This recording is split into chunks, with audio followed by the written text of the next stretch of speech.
चाहे मारो तू मटकी है कि नहीं कुछ बात दे बेला फटकी फेर में मत पड़ा सुना मुस्की तू मारो चाहे मारो तू मटकी है कि नहीं कुछ बात दे बेला फटकी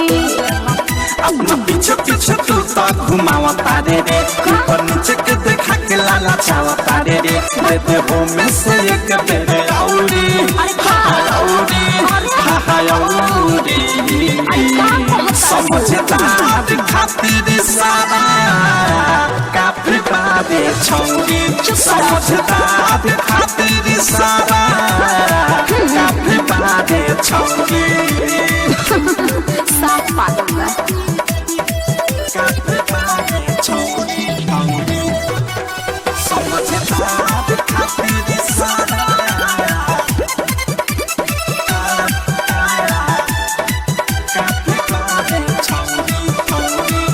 लभ चभ वाला नशा लगा बेला हो हमें बुढ़बक बुझी के पोल्हा बेला हो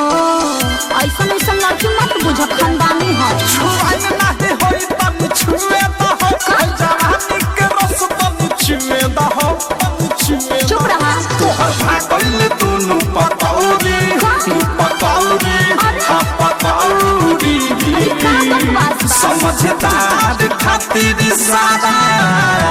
काफी बादे छौरी समझदार खातिर सारा काफी बादे छौरी नॉनसेंस समझदार खातिर सारा काफी बादे छौरी छौरी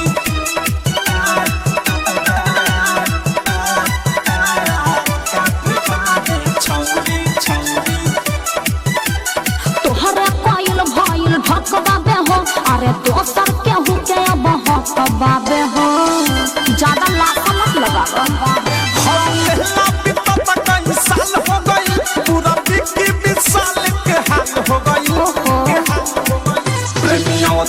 बोली है सौरी रे सौरी हाँ सौरी समझदार खातिर सारा काफी बादे छौरी समझदार खातिर सारा काफी बादे छौरी मुस्की तू मारो चाहे मारो तू मटकी है कि नहीं कुछ बात दे बेला फटकी अपना पीछे पीछे तू तो घुमावता रे रे ऊपर नीचे के देखा के लाला चावता रे रे दे दे वो में से एक बेरे औरी औरी औरी समझदार खातिर सारा काफी बादे छौरी समझदार खातिर सारा काफी बादे छौरी नित्या रिकॉर्डिंग स्टूडियो।